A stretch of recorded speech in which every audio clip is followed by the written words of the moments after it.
തിരുവനന്തപുരം കോർപ്പറേഷനിൽ കൂട്ടത്തല്ലും അടിയും.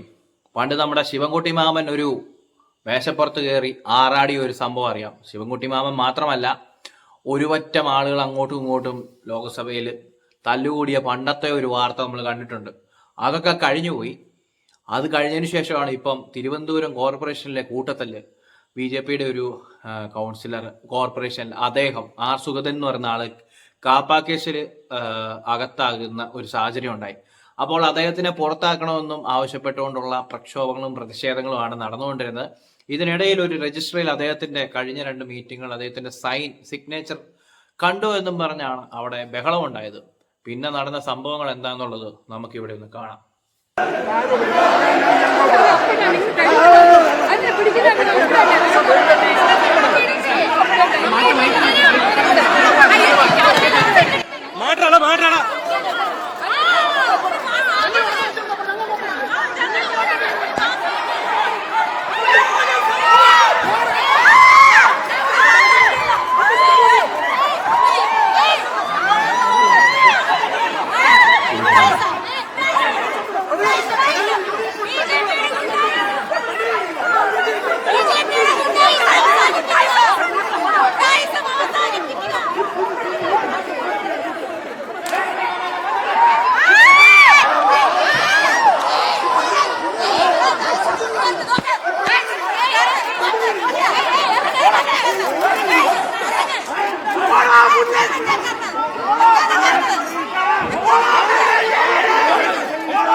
ഈ സീനൊക്കെ കാണുമ്പം പഴയ കുറെ സിനിമകളിലെ ഡയലോഗൊക്കെ ഓർമ്മ വരുന്നു.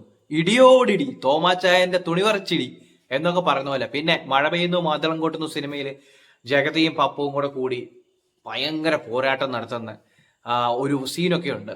അങ്ങോട്ടും ഇങ്ങോട്ടും എല്ലാം ഓടിച്ചു കോണം വരുത്തുന്ന ഒരു സീൻ.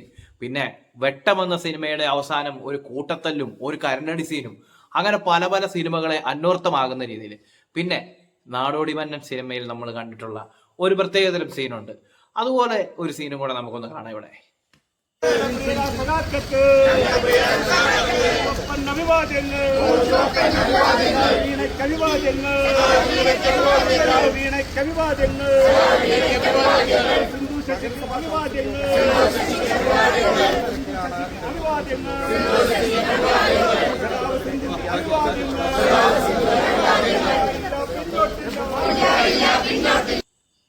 നിനക്ക് യാതൊരു പോലീസ് സംരക്ഷണം കിട്ടിയാലും നീ നോക്കിക്കോ. ഇവരെയൊക്കെ നേതൃനിരയിലൊക്കെ നിർത്തുന്ന അല്ലെങ്കിൽ അങ്ങോട്ടേക്ക് തെരഞ്ഞെടുത്ത് വിട്ട ജനങ്ങളൊക്കെ ആരായി? മണ്ടന്മാരായി അല്ലെ? എന്നതാണേലും ആണുങ്ങളും പെണ്ണുങ്ങളും അല്ലെങ്കിൽ തെരഞ്ഞെടുക്കപ്പെട്ട സ്ത്രീ പുരുഷൻ കൂട്ടായ്മ, കൂട്ടത്തല്ല്, പൊരിഞ്ഞ കൂട്ടത്തല്ല്, അടിയോടടി. അതായത് നമ്മൾ ഒരുപാട് പ്രിയദർശൻ സിനിമകളുടെ ക്ലൈമാക്സ് അവസാനം കണ്ടിട്ടുണ്ട്. അങ്ങോട്ടും ഇങ്ങോട്ടും എല്ലാം. ഇവിടെ ശബരിനാഥനും ചെമ്പഴന്തിയും അങ്ങനെ മൊത്തത്തിൽ ഒരു സുഗതന്റെ പേരിൽ തുടങ്ങിയ പരിപാടിയാണിത്. അവിടുന്ന് പ്രക്ഷോഭങ്ങളും പ്രതിഷേധങ്ങളും കഴിഞ്ഞ് പിന്നീട് അടുത്ത അടി, ഇടിയോടിടി, പൊരിഞ്ഞ ഇടി. അതിനുശേഷം ആശുപത്രി സീൻ. ഇങ്ങനെ മൊത്തത്തിൽ കലക്കം പരിപാടിയായിരുന്നു. രാവിലെ തൊട്ട് എന്നാ പറയുന്നത്, ന്യൂസ് ചാനലിൽ ഇങ്ങനത്തെ അടിയും പോരാട്ടവും എല്ലാം കണ്ടുകൊണ്ടിരിക്കുകയായിരുന്നു. ഇത് നമുക്ക് ഈ പറയുന്ന ഒരു കുറെ വർഷങ്ങൾക്ക് ശേഷമാണ് ഇങ്ങനെ ഒരു സംഭവം നടക്കുക. നമ്മൾ നേരത്തെ ലോക്സഭയിലെ കാര്യം പറഞ്ഞ അത് കഴിഞ്ഞു പോയ കാര്യമാണ്. പക്ഷെ എന്നാലും അവിടെ നമ്മുടെ ശിവൻകുട്ടി മാമെന്ന് സ്നേഹത്തോടെ വിളിക്കുന്ന, ശിവൻകുട്ടി അപ്പൂപ്പൻ സ്നേഹത്തോടെ കുട്ടികൾ വിളിക്കുന്ന അദ്ദേഹം ഇത് തിരക്കാൻ വരെ വന്നായിരുന്നു അവിടെ. അപ്പം പല ട്രോളുകളും ഇതിന്റെ ഇടയ്ക്ക് കണ്ടു. ശിവൻകുട്ടിയിൽ നിന്നും എന്താ പറയുന്നത്, ശിക്ഷണം സ്വീകരിക്കാനായിട്ട് ശബരിനാഥന് ക്ഷണമുണ്ട്. അങ്ങനെ ഒത്തിരി ഒത്തിരി ആളുകളുടെ ക്രിയേറ്റിവിറ്റി എന്ന് പറഞ്ഞാൽ ഭയങ്കരമാണ്. ഇങ്ങനെ ഒരു സംഭവങ്ങൾ ഉണ്ടായി കഴിഞ്ഞു കഴിഞ്ഞാൽ നമ്മുടെ പൊതുജനം ഇപ്പൊ അടുത്തപ്പന് ചുമ്മാ ഇരിക്കത്തൊന്നുമില്ല. ഇങ്ങനെ ഇരുന്ന് കമന്റ് കുറിക്കാൻ ഭയങ്കര രസമാണ്. അവരുടെ ആശയാവിഷ്കാരങ്ങളെല്ലാം വെളിയിലേക്ക് വരും. അതും അവർ വിട്ട അല്ലെങ്കിൽ തെരഞ്ഞെടുത്ത് വിട്ട ആളുകൾ തമ്മിൽ പോരാടുമ്പോൾ, ജനപ്രതിനിധികളൊക്കെ തമ്മി പോരാടുമ്പോൾ കാണാനൊരു രസമാണ്. ഈ നമ്മൾ പറയത്തില്ലേ, ഈ അത്യാവശ്യം ആൾക്കാർക്ക് 10 പേര് അറിയുന്ന ആളുകൾ തമ്മിൽ അങ്ങോട്ടും ഇങ്ങോട്ടും പോരാടുന്ന കാണുമ്പോഴത്തേക്കും നമ്മൾ വെളിയിൽ നിന്ന് കാണികൾക്ക് കരഘോഷം മുഴക്കാനും അങ്ങോട്ടും ഇങ്ങോട്ടും എന്നാ പറയുന്ന ഈ എരിവ് കയറ്റി കൊടുക്കാനും അടിച്ച് പൊട്ടിക്കട അന്ന് പറയുന്ന ഒരു സാഹചര്യം നമ്മൾ ഈ ടി വിയിൽ ഇരുന്ന് കാണുമ്പം അല്ലെങ്കിൽ മൊബൈലിൽ ഇരുന്ന് കാണുമ്പം നമുക്ക് ഫെമിലിയർ ആയിട്ടുള്ള കുറെ ഫേസുകൾ അങ്ങോട്ടും ഇങ്ങോട്ടും പൊരിഞ്ഞ പോരാട്ടം നടത്തുക. ഈ ഒരു ക്ലിപ്പ് കൂടെ കാണാം.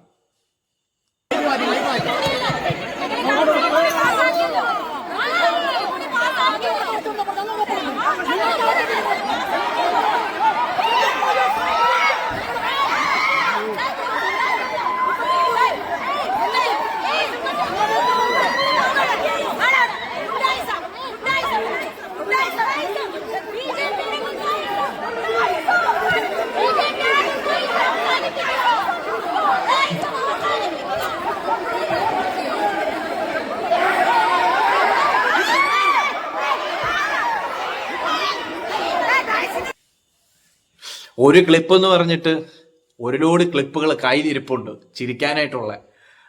അവസാനം അങ്ങോട്ടും ഇങ്ങോട്ടും അടിയും. പിന്നെ ഈ ആണും പെണ്ണും ഒന്നിച്ച് നിന്ന് ചേർന്ന് നിന്ന് അത് മറ്റൊരർത്ഥത്തിൽ അല്ലെങ്കിൽ പോലും അതിനെ പോലും കാമാർത്ഥത്തിൽ കാണുന്ന ആളുകൾ ഇപ്പം ഇവിടെ ഞാൻ പ്ലേ ചെയ്ത വീഡിയോ ഇല്ല, പക്ഷെ അതിന്റെ താഴെ വന്ന കമന്റുകളിലൊക്കെ കാണണം. ഓരോ ആൾക്കാരുടെ എന്നാ പറയുന്നത് ആവിഷ്കാരം, അവരുടെ തലയിലിരിക്കുന്ന കാര്യങ്ങൾ പുറത്തേക്ക് വരുന്നത്.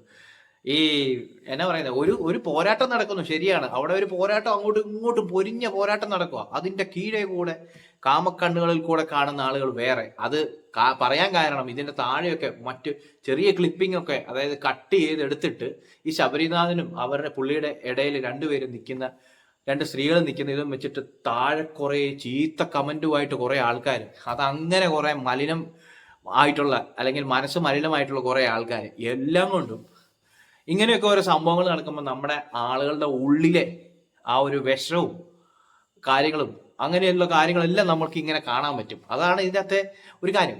ഇനി പറയാനുള്ളത്, ഇത് എവിടെ തീരും എങ്ങനെ തീരുമെന്ന് അറിയത്തില്ല. എങ്ങനെയാണേലും ഇതിനൊക്കെ ഒരു അവസാനം ഉണ്ടാകണമല്ലോ. തമ്മിത്തല്ലി ഒരാൾ വെല്ലുവിളിച്ചിരിക്കുകയാണ്. എന്തായാലും നമ്മുടെ ചെമ്മഴന്തി ശബരിനാഥനെ വെല്ലുവിളിച്ചിരിക്കുകയാണ്. നീ പോലീസും ഇതൊന്നും അല്ല, ഞാൻ കാണിച്ചു തരാടാന്ന് പറഞ്ഞൊരു വെല്ലുവിളിയാണ് അവിടെ നടത്തിയിരിക്കുന്നത്. ആ ഒരു വെല്ലുവിളി അന്വർത്ഥമാകുന്ന രീതിയിൽ ഇനി എന്തെങ്കിലും സംഭവിക്കുമോ എന്ന് അറിയത്തില്ല. അങ്ങനെ വിട്ടുകൊടുക്കാൻ ശബരിനാഥനും സമ്മതിക്കുകയില്ല.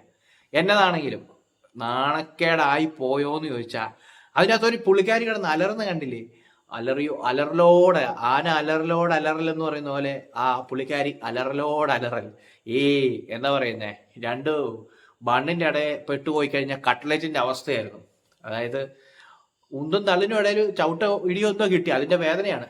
എന്നതാണെങ്കിലും ഈ കണ്ട കാര്യങ്ങളെല്ലാം ഇതൊക്കെ ഒരു സിനിമ കാണുന്നതിനേക്കാളോ അല്ലെങ്കിൽ മറ്റെന്തെങ്കിലും എന്റർടൈൻമെന്റ്സ് കാണുന്നതിനോ ഒക്കെ ഒരുപാട് ഈ പറയുന്ന TPR റേറ്റിംഗ് വരെ കൂട്ടുന്ന ടൈപ്പ് ഉള്ള അടികളാണ് നമ്മൾ കാണുന്നത്. എന്നും ഒരേ ടൈപ്പ് കാര്യങ്ങൾ കാണുമ്പം ഇങ്ങനെയുള്ള കുറച്ച് വെറൈറ്റികളും കാണണ്ടേ. ഇതുപോലെയുള്ള വീഡിയോസ് കാണുമ്പം നമുക്കും അറിയാതെ റിയാക്ട് ചെയ്തു പോകാൻ തോന്നും. അതാണ് നമുക്ക് പല കാര്യങ്ങളും അവിടെ നടക്കുന്ന അടി ചിലപ്പോൾ തമാശയായിട്ടൊക്കെ നമുക്ക് കാണും. അത് ഓരോരുത്തരുടെ മനസ്സിന്റെ ഒരു പ്രത്യേകതയാണ്.